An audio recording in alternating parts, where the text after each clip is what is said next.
so much. That was a far too gracious introduction. I'm really honored and excited to be with you all tonight. CAIR is an organization that is, I think, close to all of our hearts if we believe in an America that is more just and more equitable and more sustainable. Adam, thank you for your leadership. Hassan, thank you for your leadership. And Shannon, thank you for your leadership across the Oklahoma community. I want to talk just to level set here for a moment. Obviously, I'm not with you and it's not March. And the reason why is because in the intervening period, we as a country have suffered one of the greatest pandemics in living history. This is a moment that I think forces us to step back and appreciate the context in which we're living and what it means. As I speak today, 1,000 people will likely die throughout the course of this day. To add to the 191,000 people who've already died in this country alone, and the 900,000 people who've died around the world. And as people of faith, we recognize that these moments are a test and a tribulation for us, and nothing happens except for by the will of God. But we also know that these moments force us to take stock of who we are as a society. And as I speak today, the likelihood of dying if you are Black or Latino in this country is 2.5 times as high than if you are white. The consequences in terms of lost livelihoods are substantially higher among low-income people and among people of color all over this country. You know, we talk about this virus being the great equalizer, but actually all that is shown us is how unequal we really are. And the experience of this virus forces us to step back and take stock of why that is the case. Throughout this, this moment, I want you to appreciate that these pandemics are not made in one moment. They're made over decades of decisions in our society. And it does not matter what resource you're talking about, whether you're talking about access to clean air or water, access to good food, access to a good education, access to good housing, access to a livable wage and a job that sustains you and your family. Black and brown people have suffered more. And this is part of a set of choices that have been made in our society for a really long time about who gets to have a dignified life in this country and who doesn't. Now, there are folks who want us to ignore that. They want us to say that actually the murder of George Floyd in the streets of Minneapolis, as a police officer put his knee on the neck of that man for 8 minutes and 46 seconds. The shooting of Jacob Blake in the back 7 times as he got into his car. The murder of Breonna Taylor in her home. That same systemic racism that took those people's lives or marred their lives, that it's not actually connected to the experience that we're seeing with COVID-19. And in this moment of reckoning, I want us to really think about why these two are connected. What is it about the choices that we've made in our society that has led us to have this serious pandemic that is devastated so many people's livelihoods, touched everyone's lives, but in particular devastated the lives and livelihoods of people of color? And why is it that at the same time we're watching yet again as police brutality and state-sponsored violence is taking the lives of Black people across this country? Well, we have to recognize that right now we need to take on the twin pandemics of COVID-19 and of systemic racism. And I'm here today because CAIR has been leading that fight, not just for the Muslim community, but on behalf of the Muslim community in the broader context of America. And if we believe in a more just, equitable, and sustainable America, then we have to support organizations that are calling our country to account for its greatest challenges. Now, right now, we're seeing as the response to COVID-19 on the part of the federal government has been to deny that we have an issue, has been to marginalize experts and expertise, to try and bias science, and to try and deny the consequences of what has happened. And at the same time, we're seeing this conversation about systemic justice, brushing these injustices under the rug, trying to tell us that actually there is no systemic racism. And what I want to talk today more than anything else is about truth. Because what we're seeing right now is a war on the very concept of truth. right? When organizations doing honest journalism bring forward tapes of what somebody is saying, they say it's fake news.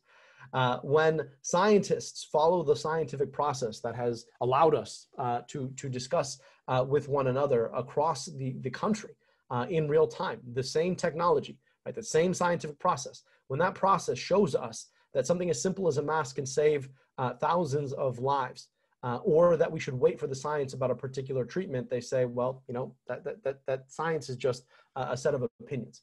And at the same time, when we talk about the relationships between all of these moments of police brutality, they tell us, well, those are just bad apples. And so we've got to be thinking a little bit about what the consequences of truth are and how it is that we fight for the truth. In our faith tradition, one of the prayers that we're taught to say is, Allahumma arina al-haqqa haqqan warzuqna ittiba'ah, which literally means, God, show us the truth for truth and help us to follow it. And the Quran also tells us, إِذَا جَاءَ الْحَقِّ زَهَقَ الْبَاطِلِ. And when truth comes, the untruth becomes wavering. And in this moment, when it is so difficult sometimes because of the demagoguery and because of the constant stream of noise to find the truth, we have to be people who constantly look for it and uphold it. Whether it is the science that is going to protect us from COVID-19, or it is a recognition about the tyranny of tyrants that forces us to speak truth to those in power and recognize the relationships across all of these moments of marginalization and speak to them for what they are, which is a systemic problem in our country's relationship to people of color. And so if we are able to do that, then organizations like CAIR are going to be leaders at the forefront. Now, all of this comes to a particular point. This is September. We have about 50 days left until one of the most important elections in American history. Now, I know CAIR is a 501c3, so I'm not going to tell you who to vote for. But I am going to say a couple things. One of the most beautiful things about our country is that it is not perfect, but it does seek to perfect. And those are two very different things. If you reflect on the first three words of the Constitution of this country, they are, we the people. I want you to think about that. We the people. That's not just a description of what we are. It's a call to action to come together to unify. And then you think about the next 5 words. In order to form a more perfect union, 7 words, excuse me. In order to form a more perfect union, we the people, in order to form a more perfect union. Now, I'm a scientist, so you have to forgive me for this, but I never quite understood what it meant to be more perfect. Because perfection is an absolute state. You can't be more than perfect. If you are perfect, then you can't be more perfect. But the fact is that it recognizes that perfecting is the point, not being perfect.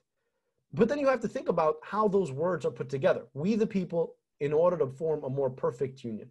It's a recognition that perfecting in the context of our country, in our Constitution, is the ability to come together, to unify. And how do we do that? It's when we unify around the truth. It then goes on to talk about all of the things that government is intended to do. And as we think about this election, we have to recognize that this is a time for unity, but it's a time for unity around truth. And we have to be willing to ask ourselves, what does it mean when people try to exclude certain groups of people from we the people? It is about as un-American as it possibly gets. And in order to form a more perfect union, we have to come together. We have to believe in one another. And we have to believe in what's at stake. And what I'll tell you is this, regardless of how you are thinking about this moment, this is one of the most important elections in American history. And our community has an important role to play.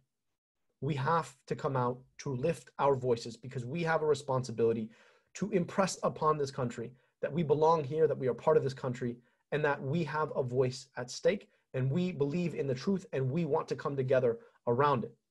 But also because we have a responsibility to justice and to truth. And if we believe in our responsibility to justice, then racism is a Muslim issue. Xenophobia is a Muslim issue. Poverty is a Muslim issue. The war on truth, that is a Muslim issue. The preservation of our ability in this country to come together and elect our leaders, Muslims have a stake in that too. And so we've got to vote for all of those things because all of them are going to be on the ballot in 2020. If you believe in justice, it is on the ballot. If you believe in truth, it is on the ballot. If you believe in science, it is on the ballot. If you believe in an inclusive America, it is on the ballot.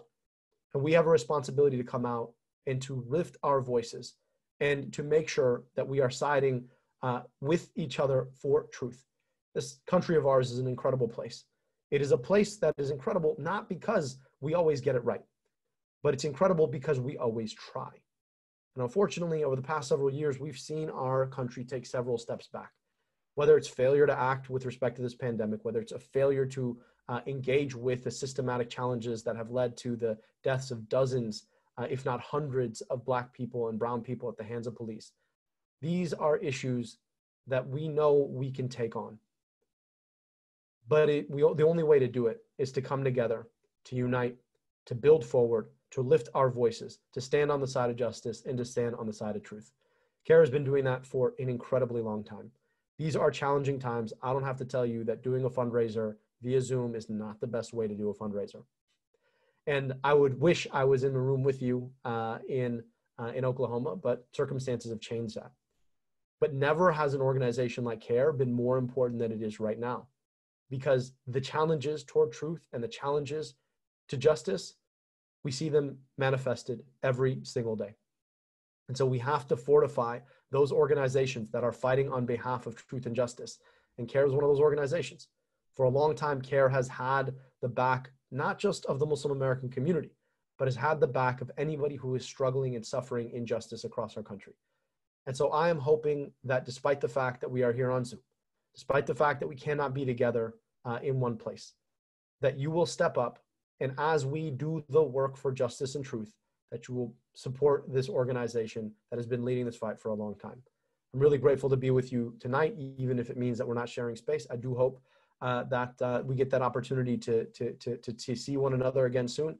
I'm wishing you safety and good health. I ask Allah subhanahu wa ta'ala to protect us, to protect our communities, to empower us, to empower the truth, and to empower the fighters for justice, whomever and wherever they are. Jazakumullahu khair. Wassalamu alaikum wa rahmatullahi wa barakatuh.